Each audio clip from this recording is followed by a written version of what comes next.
আমরা আছি মাওয়া ঘাটে। আজকে আমরা নিলাম ইলিশ, সরিষার তেল, বেগুন, ভাত, পানি, সালাদ সব মিলে আমাদের 910 টাকার মতো হয়ে গেছে।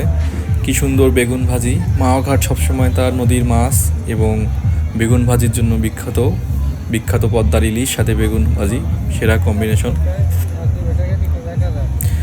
দেখুন এই সুন্দর দৃশ্য, চাচা কিভাবে বানাচ্ছে বেগুন ভাজি। একদম তাজা মাছ, সাথে সরিষার তেল, ইলিশ মাছ ঠিক বাজার থেকেই উঠে আসা। আর আমরা আমাদের খাওয়ার জন্য বেছে নিয়েছি সবচেয়ে বেস্ট ইলিশটা। শুধু ঘ্রাণেই পানি চলে আসে জিভের মধ্যে।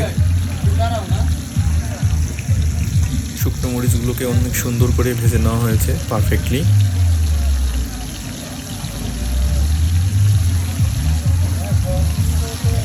বেগুন ভাজিগুলো 30 টাকা করে প্রতি পিস ছিল এবং তার সাইজ অনুযায়ী এটা কিন্তু ওভারটি 30 টাকা পিস হিসেবে ভালোই ছিল, খারাপ ছিল না। আর এই যে এখানে দেখা যাচ্ছে, এখান থেকে আমরা মাছগুলো সংগ্রহ করেছি। এখানে আসলে অনেক দোকান আছে, আপনাদের যেটা ভালো লাগে আপনারা সেটা দেখে নিতে পারবেন। কি সুন্দর ধোঁয়া ছড়াচ্ছে বেগুন ভাজি থেকে।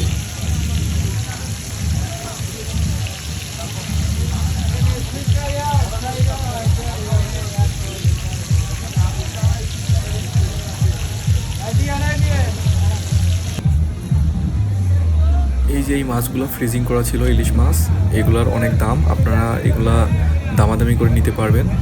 সো তারা অনেক দাম চাবে প্রথমে, তো আপনারা সেটা নির্দিষ্ট দাম বলবেন, তারপরে সেখান থেকে নিয়ে ঠিক করবেন। শুধু ইলিশ মাছ না, এখানে বোয়াল মাছ, পাঙ্গাস মাছ আর অনেক ধরনের সামুদ্রিক মাছ আছে, তো আপনাদের সেটা দেখে নিতে হবে। ইলিশ মাছের লেজের অংশটা দিয়ে সাধারণত ভর্তা করা হয়, তো সেই ভর্তাটাও অনেক টেস্টি।